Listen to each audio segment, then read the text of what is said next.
Já pensou se discos voadores fossem reais? E se Hitler tivesse uma nave e planejasse atacar Nova York? E se os norte-americanos desenvolvessem um disco voador impossível de se detectar e a CIA utilizasse alienígenas invasores como disfarce para projetos militares ultra-secretos? Hoje vamos revelar que isto é tudo verdade. Os verdadeiros discos voadores. Por 50 anos, o mundo foi louco pelos discos voadores.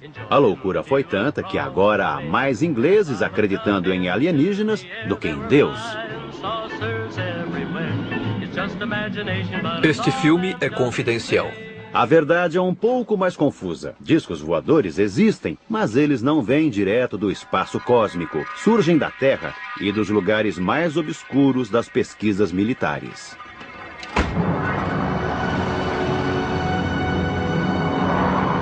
Tudo começou no ano de 1932 em Bucareste, quando este homem, um engenheiro de voo chamado Henry Coanda, fez uma extraordinária descoberta utilizando um objeto voador em forma de disco. Uma das primeiras pessoas a ver a experiência de Coanda foi Radu Manikatid, então um estudante da aeronáutica de 20 anos. O disco subiu até o teto e ficou lá. Achei aquilo magnífico. Isso nunca teria passado pela minha cabeça. Estamos acostumados com ideias mais comuns quando o assunto é voar. O jovem Radu tinha testemunhado o primeiro disco voador do mundo. E ele funcionava assim. Se lançarmos ar num objeto em forma de disco, seu curso seguirá as curvas da superfície deste objeto. O ar é literalmente sugado pela parte superior e circula por toda a parte inferior. Coanda achou que poderia diminuir a pressão da parte superior e aumentar a da inferior, provocando a levitação da aeronave. Isso ficou conhecido como efeito de Coanda. É o princípio da teoria de voo deste objeto. Era uma ideia muito simples, mas alguém precisava ter pensado nela antes. Então aconteceu algo que mudaria totalmente o curso de desenvolvimento do disco. Em 1939, a guerra explodiu, e por um longo período o mundo investiu em pesquisas de novas armas e maneiras de disseminá-las. Mas a simples ideia de Coanda estava prestes a ter sua vez.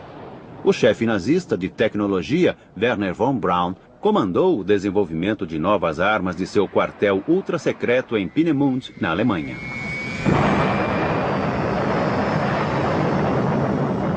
Ali, ele desenvolveu armas de ponta aterrorizantes, como o foguete V2. Esse foi o principal local de desenvolvimento dos projetos.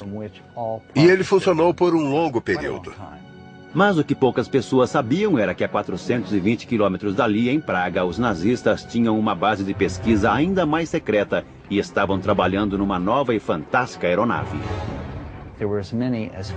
Existiam uns 15 protótipos. Eles construíam, testavam, descartavam e passavam para o seguinte. E quem era o parceiro para estes novos e assustadores projetos? Skoda. Os nazistas estavam utilizando o engenheiro Skoda para fabricar todos esses tipos de aeronaves. Sim, eu vi. Para mim era algo excepcional. Uma esfera com o painel da cabine central em plexiglass e com jatos em volta que criavam alavancas de impulso. Luigi Romersa acompanhou a criação do primeiro disco voador do mundo. E era um Skoda. Aqui dá para ver o piloto desenhado na cabine. Ele pilotaria os discos em pé. De acordo com Romersa, um Hitler cada vez mais desesperado e iludido planejava utilizar suas novas armas secretas num ataque devastador sobre Nova York.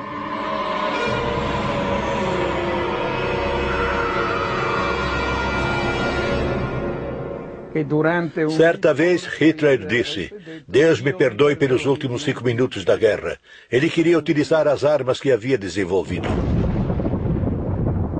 Isso nunca aconteceu, é claro. Os russos estavam avançando sobre Praga e enquanto a retaguarda alemã lutava desesperadamente nas ruas, os cientistas do plano secreto Skoda tentavam destruir as evidências de suas pesquisas. A pressão do inimigo estava insuportável. O campo de aviação foi detonado com dinamite e o disco explodiu com o resto do equipamento. Eles tiraram os discos de seus suportes e colocaram na pista. Aí detonaram com cargas explosivas, fazendo com que queimassem ali na pista na frente de todos. Os nazistas destruíram os discos, mas os cientistas que os construíram sobreviveram e passaram a ser disputados pelos vitoriosos aliados. Quem venceria a corrida pelos segredos dos inventores do disco voador?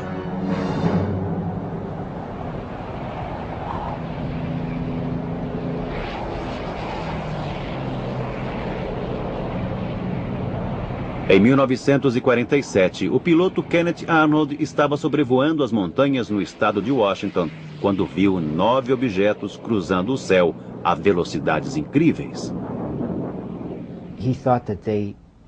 Ele achou que esses objetos faziam um movimento parecido aos discos que pulam na água. É uma analogia incomum, mas foi assim que o termo disco voador passou a existir. A visão de Arnold foi considerada um marco do nascimento da era do disco voador.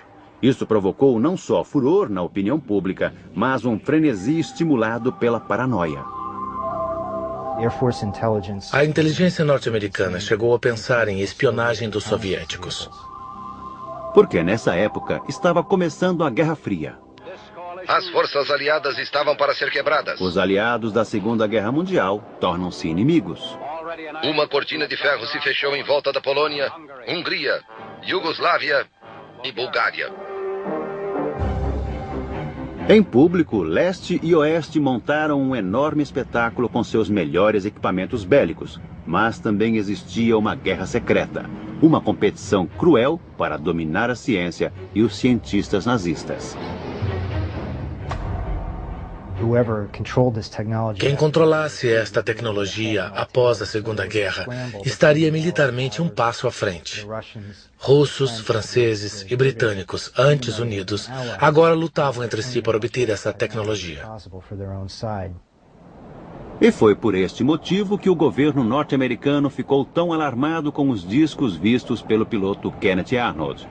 De acordo com este documento secreto, a Rússia já tinha adquirido a tecnologia do disco voador alemão e os estava construindo. A Alemanha estava muito à frente dos Estados Unidos, e eles achavam que se os russos conseguissem cientistas ou instalações nazistas responsáveis por essa arma secreta, eles ficariam em vantagem também. Os norte-americanos estavam certos. Os russos estavam construindo discos e com a ajuda de alguém muito útil para a Alemanha. O engenheiro especialista em discos voadores, Andreas Epp. Logo após a guerra, Andreas Epp decidiu que queria trabalhar na União Soviética. Então ele se mudou para Rostock e foi contatado por agentes soviéticos que pareciam saber quem ele era. É claro que Epp gostou muito de ter o seu valor reconhecido por aqueles que os menosprezaram. Pensei, tenho que continuar. Devo isso às pessoas que trabalharam nesse projeto. Então, eu comecei a construir um disco voador. Primeiro, Epp desenvolveu o mecanismo de direção do disco soviético. Essa era a especialidade de Epp nesse tipo de disco. Fazer a direção responder aos comandos, atrelando-os aos movimentos do disco. De acordo com Epp, o disco russo era extraordinariamente manobrável e também versátil, como deveria ser. Era um jato e eles queriam algo que pudesse ser utilizado em regiões polares, o que era bastante interessante. A razão era óbvia. O trajeto mais rápido para a América do Norte era através do Polo. Este fato não era ignorado pelos Estados Unidos, um país cada vez mais paranoico. Até mesmo Hollywood suspeitava que os russos estivessem projetando algum tipo de disco voador. O primeiro país que desvendar o segredo do disco voador irá controlar os céus de todo mundo e não quero que seja a Rússia. Muitos discos avistados estavam no noroeste dos Estados Unidos, próximos à fábrica da Boeing em Seattle, onde se construía os bombardeiros, e também da reserva nuclear Hanford, no estado de Washington, onde se produzia o plutônio para as bombas nucleares. Essas regiões eram muito importantes estrategicamente e as mais próximas da União Soviética. Era também por onde se esperava que chegassem os aviões soviéticos. Naquele momento, os discos surgiam em toda parte. Dificilmente uma cidade ou um cenário de filmagem estariam a salvo. O governo precisava acabar com a especulação. E para tal, seus especialistas em guerra psicológica apresentaram um plano perfeito em duas partes. Primeiro, uma personalidade militar mais experiente negaria firmemente que qualquer coisa estava acontecendo. Mas, por segurança, se espalharia rumores de que os discos voadores surgiram do espaço cósmico. Entreguei a mensagem, e agora? O plano foi lançado numa coletiva realizada no Pentágono em julho de 1952, um momento decisivo na história do disco voador. Este é o Major-General John A. Sanford, diretor da inteligência da Força Aérea dos Estados Unidos e quem conduziu a coletiva. O trabalho de Sanford era negar que havia qualquer coisa de importante naquelas visões. Não aconteceu nada com nenhum padrão de consistência que possa ser relacionado com qualquer ameaça aos Estados Unidos. Para discutir a teoria dos invasores alienígenas, foi convocado o major aposentado Donald Keyhoe, o importante escritor da época. Major Keyhoe, como autor do livro Os Discos Voadores São Reais, qual a sua opinião sobre essas novas visões de objetos não identificados? Com o devido respeito, acredito que será provado que são de origem interplanetária. Era um plano simples e muito engenhoso. Agora, todos que vissem um disco militar seriam encorajados a acreditar que se tratava de alienígenas, enquanto o resto das pessoas acharia muita graça. Ele ficou lá por muitos minutos, não posso negar o que vi. A imprensa adorou a história dos alienígenas e a abordou com entusiasmo. A mesma edição da revista Life, que lançou Marilyn Monroe como estrela, também fez a carreira de muitos monstros de Marte.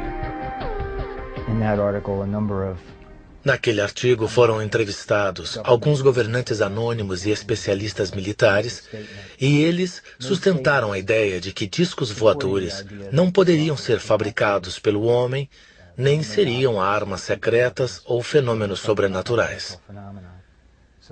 Então, a alternativa restante era que eles vinham de outro planeta, e aquela foi uma das primeiras vezes em que a teoria recebeu uma publicidade maior. Nunca antes um filme deflagrou tal estado de euforia, um espetáculo emocionante. Os textos de Donald Keyhoe inspiraram o mais clássico filme sobre o tema, Heart vs. Flying Saucers, que contava com o perito em efeitos especiais Ray Harryhausen. A ideia fundamental veio de um de seus livros sobre discos voadores. Eu sabia que o governo tinha realizado muitas experiências com objetos voadores circulares e as mantiveram em segredo. A ideia era que todos acreditassem que alienígenas vinham do espaço cósmico. De fato, o governo estava tão interessado no filme que o produtor Charles Schneer tinha por tarefa mantê-lo informado sobre o que acontecia ali. Sem dúvida, assim que o roteiro foi finalizado, tenho certeza de que Charles o entregou a pessoas importantes e a membros do programa espacial.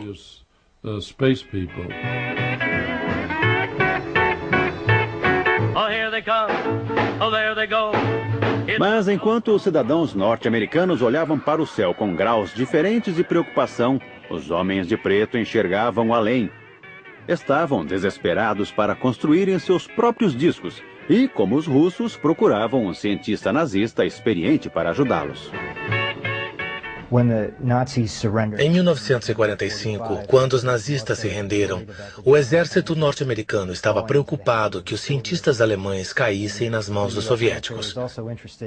Os Estados Unidos também queriam explorar o conhecimento desses cientistas para auxiliar no desenvolvimento de programas relacionados a mísseis, armas eletrônicas, radares, aerodinâmica de supersônicos, motores a jato e outras tecnologias de que os alemães tinham conhecimento. Montaram um programa chamado Overcast Paperclip para reunir esses cientistas e trazê-los para os Estados Unidos. Em alguns aspectos, os norte-americanos se saíram muito bem.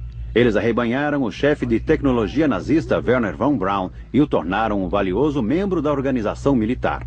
Conseguiram também informações sobre a tecnologia do foguete V2. Mas enquanto manuseavam seus novos brinquedos com muito mais entusiasmo do que habilidade, sabiam que havia uma enorme lacuna no novo arsenal. Eles não tinham os discos voadores alemães. É provável que a Força Aérea estivesse preocupada com o avanço dos russos e precisávamos ter o nosso próprio disco como uma resposta aos discos soviéticos. Então, num dia de 1957, aconteceu um golpe de sorte. E este, mais uma vez, envolvia o alemão Andreas Hepp, que agora morava no leste da Alemanha. Por algum motivo, ele não estava mais contente com a sua vida no leste da Alemanha. Não sei o que foi. Pode ter sido divórcio. Seja como for, ele foi parar no oeste. Ele atravessou a fronteira e disse: "Olá, aqui estou. Estava espionando para os soviéticos e quero dizer a vocês tudo o que sei." Os norte-americanos imediatamente o jogaram na prisão e começaram a interrogá-lo. E enquanto estava preso, Hepp começou a escrever e a desenhar de memória o que havia feito para os soviéticos, qual era o plano do disco soviético e para que ele seria usado. Com a ajuda de Andreas Hepp, o projeto do disco norte-americano pôde começar de verdade. No final da década de 50 e início de 60, quase todos os principais fabricantes de aeronaves, incluindo a Boeing, Convair e Lockheed, passaram a se dedicar ao conceito de veículos com formato de disco para utilização variada. Esta é a divisão da Lockheed na Califórnia, um braço antigo do clã dos Lockheed e local de origem dessa família com asas. Lockheed estava se dedicando a projetos de discos para a Força Aérea dos Estados Unidos. Eles tinham um sistema de mecanismo central direcionado para baixo para que a aeronave decolasse na vertical, realizasse a transição para voo horizontal e alcançasse velocidades altas, podendo voar a milhares de metros, o que era muito avançado para a época. Os engenheiros da Lockheed estavam desenvolvendo um disco que utilizava um propulsor central a jato e um rotor para criar o efeito Coanda, ou o efeito do disco voador. Uma vez no ar, seu jato era redirecionado para que viajasse horizontalmente em velocidades supersônicas. Mas ela não foi a única corporação a se dedicar a essa tecnologia. A Convair era uma das principais companhias aéreas nos anos 50 e 60. Como a Lockheed, a Convair tinha projetos secretos e contava com a ajuda de uma personalidade, o astro de Hollywood, James Stewart. Fiquei lá quase um dia inteiro. Acredite, aquilo era uma aeronave tanto. Nas décadas de 50 e 60, Bob Widmar era um experiente projetista da Convair e um elemento fundamental na equipe que construiu o B-58 Hustler. No início dos anos 60, esse era o avião mais rápido da Terra. Isso realmente me emocionou. Depois de todos os pássaros voadores, surgia o Mach-2. Ele era 2 vezes mais rápido que a velocidade do som. Mas Bob Widmer não projetou apenas aviões a jato. No fim dos anos 50, ele recebeu uma formidável missão: desenhar uma aeronave invisível, ou que pelo menos não fosse detectada por radares. Não poderíamos ser detectados num ângulo de 360 graus, pois, mesmo naquela época, os radares começavam a emitir sinais simultaneamente. O único jeito de resolver isso era fabricar algo que tivesse a mesma forma de um disco. Em outras palavras, Bob tinha que construir um disco voador, porque o exército havia percebido que uma aeronave com esse formato faria um voo extremamente discreto. Aviões convencionais são detectados, pois refletem os sinais emitidos pelos radares. Um disco, ou disco voador, por outro lado, devolve sinais imprecisos e confusos.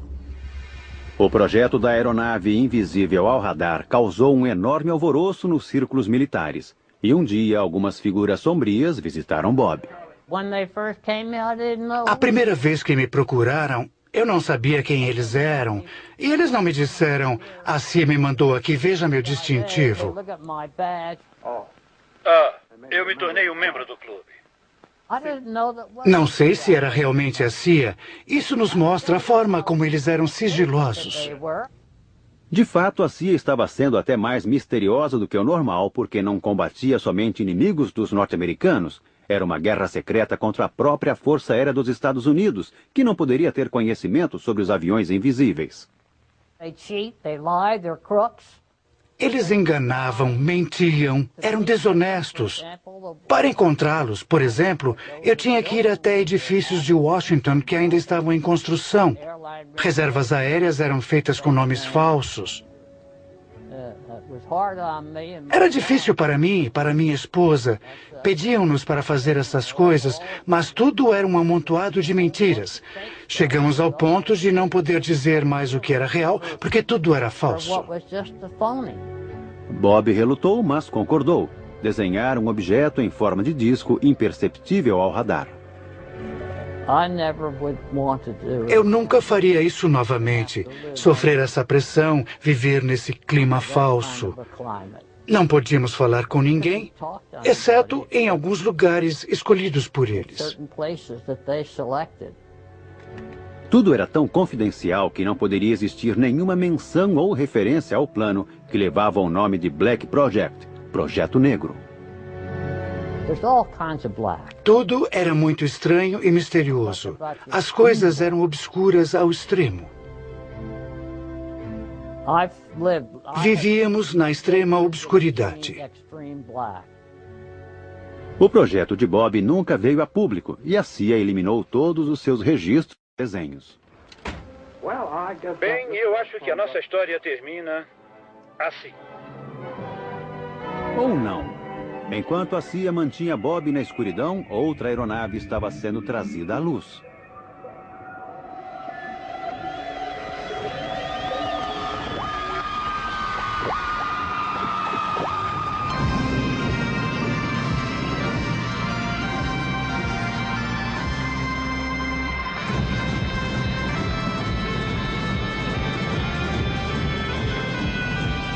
Em 1961, o mundo conheceu que seus construtores declararam ser o primeiro disco voador verdadeiro, inventado por este homem, John Frost. Bom, o exército dos Estados Unidos estava interessado num veículo que pudesse voar próximo ao chão, que não fosse impedido por barricadas, rios e que saltasse sobre cercas e árvores. Entretanto, havia problemas concretos com o Avrocar, como recorda Doug Garland, um dos engenheiros de túnel aerodinâmico. Testamos o Avrocar numa passagem subterrânea, mas era muito instável. Se jogarmos um prato ou uma calota no chão, a tendência é ela girar dessa maneira. O Avrocar tinha esta tendência. Quando o Avrocar foi apresentado ao público, todo o projeto já havia sido abandonado. Na verdade, o Avrocar não era um disco voador. Era a primeira aeronave flutuante do mundo. Era praticamente um subproduto acidental de um projeto secreto e muito mais ambicioso que tinha tudo a ver com discos voadores.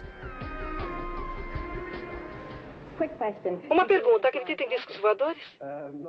Não da maneira que as pessoas acreditam, que eles vêm de Marte ou de lugares como esse. Isso não. John Frost não acreditava em discos voadores vindos de Marte, mas acreditava neles porque, secretamente, estava construindo um. Este filme é confidencial. Desenvolvimento de disco voador. Avro. Esse filme nunca havia sido visto pelo público. foi feito estritamente para umas poucas pessoas do Exército. Ele registra o trabalho da equipe dos projetos especiais ultra-secretos Avro, liderado por John Frost.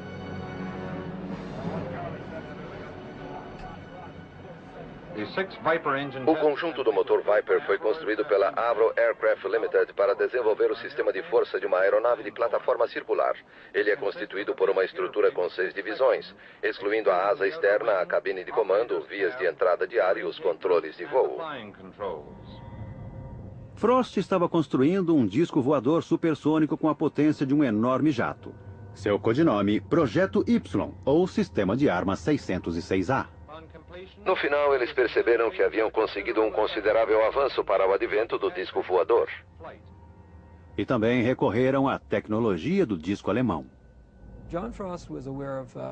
John Frost tinha conhecimento das pesquisas sobre desenvolvimento de discos voadores realizadas pelos alemães na época da guerra. Elas eram possivelmente a base do que ele presenciou pelo mundo como sendo discos reais. Isso foi numa época em que a CIA estava financiando um projeto de disco com um conceito muito parecido com o que ele tinha em mente. O exército estava entusiasmado com a visão que Frost apresentou. O projeto secreto original demonstrava que o disco poderia voar mais alto e rápido do que qualquer outra aeronave ou sistema de armas até então disponíveis. Os documentos da Força Aérea sobre o objetivo do disco são ambíguos. Eles mencionam que ele poderia ser utilizado como um sistema de reconhecimento de armas especiais. Se tivesse o desempenho que a Avro achou que pudesse alcançar, o disco seria capaz de escapar de qualquer defesa e atacar impiedosamente qualquer outra aeronave. Entusiasmado, o exército injetou quantias enormes de dinheiro no projeto. O grupo de projetos especiais tornou-se com isso uma entidade. Conseguiram um lugar na área de teste de voos e começaram a se dedicar ao que Frost via como uma forma ideal, um disco voador completamente circular. Eu não tinha ideia de que pudesse existir algo como o grupo de projetos especiais, porque tudo era considerado ultra secreto.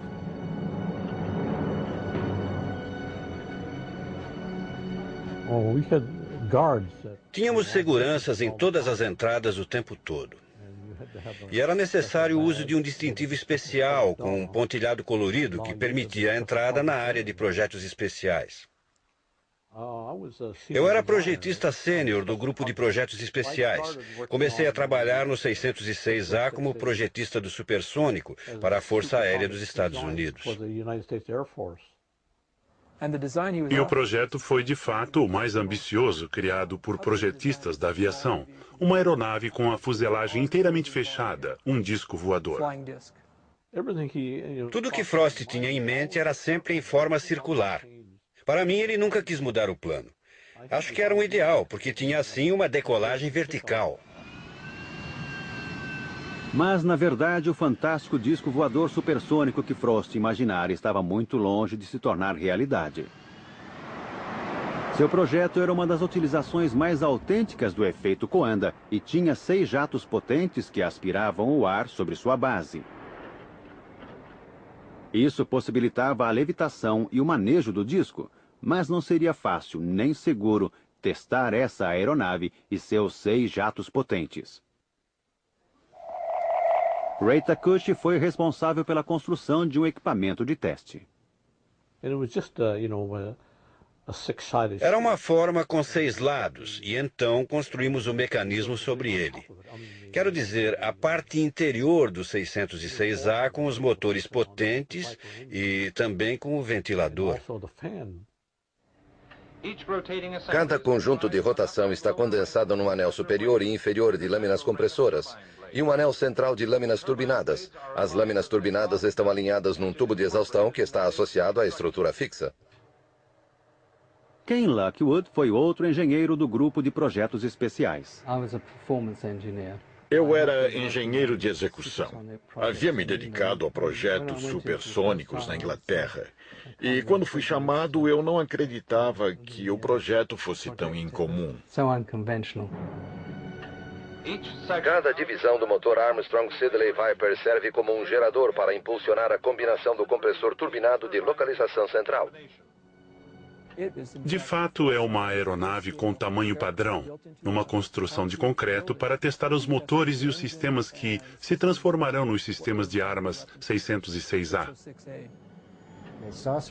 Os discos tinham que ter um desempenho magnífico porque o motor era enorme.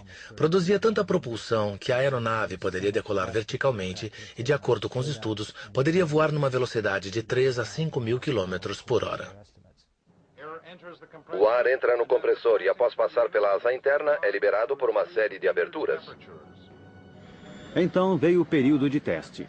O que estavam tentando fazer era deter uma das mais potentes aeronaves supersônicas já construídas. Era uma tarefa desafiadora. Como precaução, a parte do rotor foi fechada com um protetor de aço durante a operação.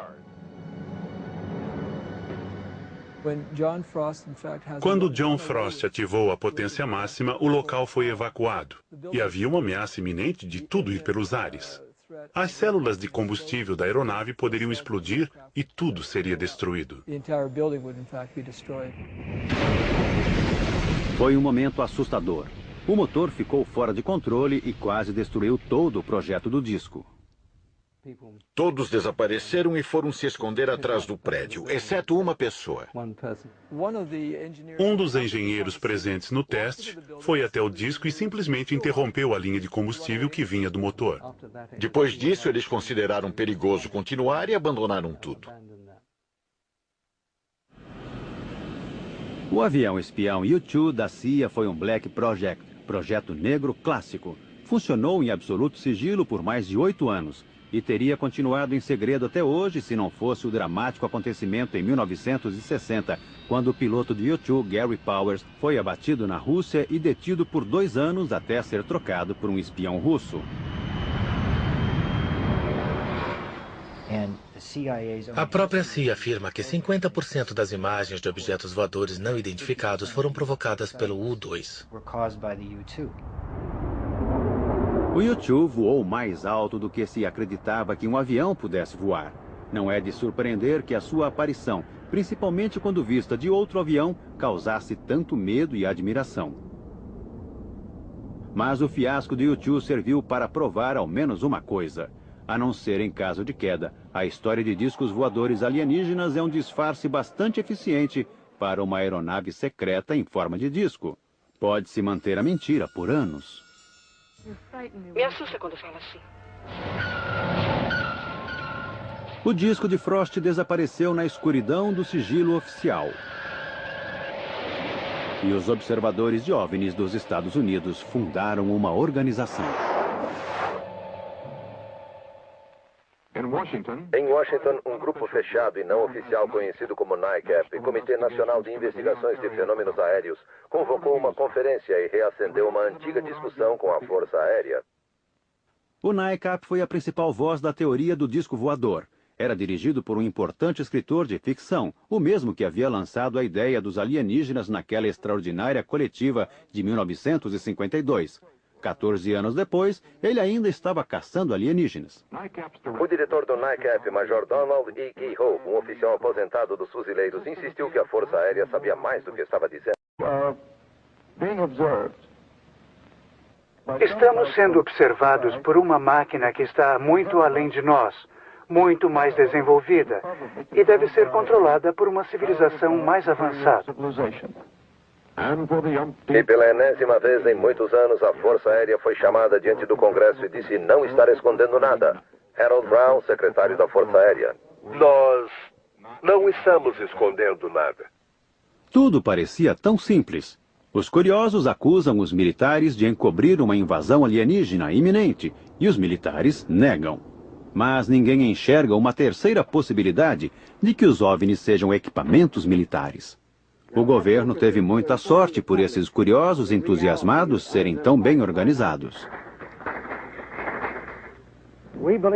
Acreditamos que os OVNIs são reais e que eles vêm do espaço e que são controlados por vida inteligente. Acontece que tal organização não era um produto de sorte. O NICAP foi liderado pelos Homens das Sombras. Entre seus membros do conselho estava o primeiro diretor da CIA, Roscoe Hullencutter, e o agente da CIA, Bernard J.O. Carvalho. O primeiro diretor da NICAP foi Nicholas de Roquefort, membro da divisão de guerra psicológica da CIA. E quando Keyhoe se demitiu como presidente da NICAP, foi substituído por Joseph Bryan, também da divisão de guerra psicológica da CIA. Mas o que dizia o próprio Keyhoe? Eram naves espaciais interplanetárias.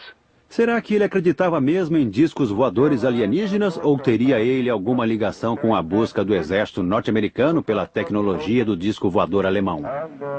Um homem que poderia saber era o engenheiro alemão Andreas Epp, que havia passado para o lado norte-americano. Numa entrevista gravada em 1997, ele surgiu com uma resposta notável para esta pergunta.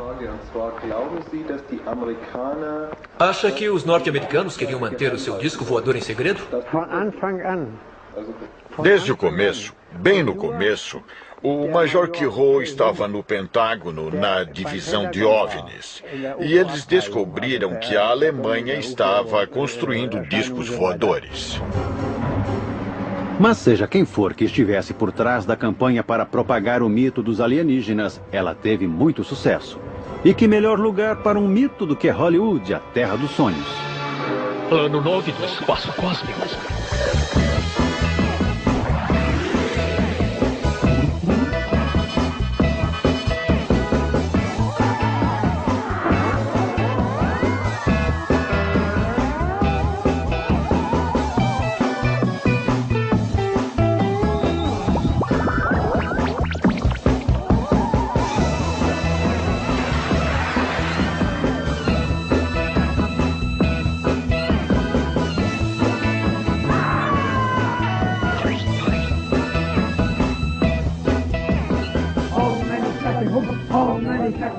Isso até inspirou uma religião. Toda a nossa informação vem do nosso líder, que é um Yogi e está em contato com uma inteligência espacial.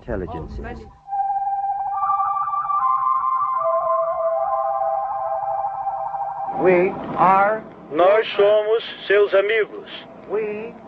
Nós somos seus amigos. Por favor, faça contato. Então, em 11 de novembro de 1987, eles fizeram. Tudo começou quando um empresário de sucesso chamado Ed Walters viu uma luz estranha no seu jardim. Ele pegou sua câmera e a fotografou.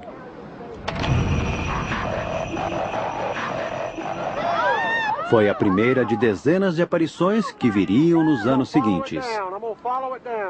Quando as fotos foram reveladas, elas mostravam algo que, com certeza, parecia ser discos voadores.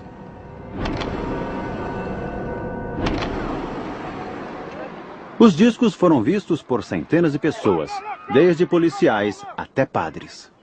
Algumas testemunhas mais exaltadas chegaram a sugerir que haviam se encontrado com os alienígenas, mas aí um homem viu as fotografias e chegou a uma conclusão bastante diferente. E ele sabia muito bem sobre o que estava falando.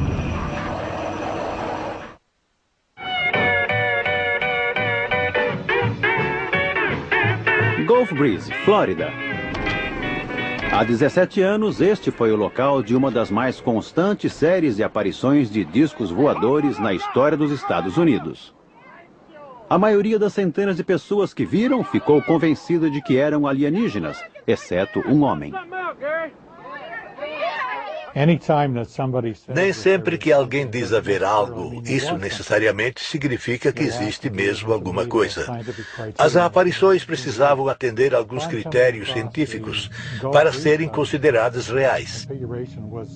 Entretanto, em relação às aparições de Gulf Breeze, a configuração era tão nítida que era possível ver o que tinha dentro. E o que tinha dentro era luz e estava quente. E, além de tudo, as aparições tinham uma configuração circular. Boyd Bushman achou ter identificado o tipo de propulsor desses discos, e ele pôde perceber isso porque trabalhava com a mesma tecnologia. Bushman havia passado 35 anos trabalhando em projetos de armas. Ele tinha criado o protótipo do míssil Stinger antes de se mudar para Lockheed, o centro de desenvolvimento de discos da indústria militar. Enquanto estava lá, ele e seu grupo começaram experimentos com uma nova e radical fonte de energia. Isso é nada mais do que 250 rotações do fio número 30. E pegamos os condutores e ligamos numa tomada comum. O que aconteceu depois surpreendeu todo mundo. E aqui está. Até agora, Bushman não sabe muito bem como isso funciona. Mas quando ele viu as fotos dos discos de Gulf Breeze, começou a se perguntar se eles não estariam usando a mesma tecnologia. Dá para ver que começa a soltar fumaça. Essa fiação experimental é muito perigosa e torna-se muito quente em segundos. Mas Boyd acredita que isso explica o brilho branco dentro dos discos de Gulf Breeze, que ele acha serem aeronaves não tripuladas. Se você modificar as voltagens e as frequências, é bem possível que esse artefato possa voar. Na verdade, deveria voar perfeitamente bem. E acreditamos que foi o que as pessoas fizeram no projeto de Gulf Breeze. Então, quem eram essas pessoas? Ele acredita que os discos são projetos ultra-secretos desenvolvidos pelos militares norte-americanos. É provável que houvesse uma outra ramificação nossa. Temos muitas pequenas divisões de áreas ultra-secretas. Esteve em muitas delas.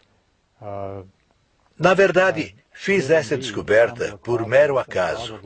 E provavelmente houve um aperfeiçoamento. Eles escolheram aquela região para desenvolver essa tecnologia.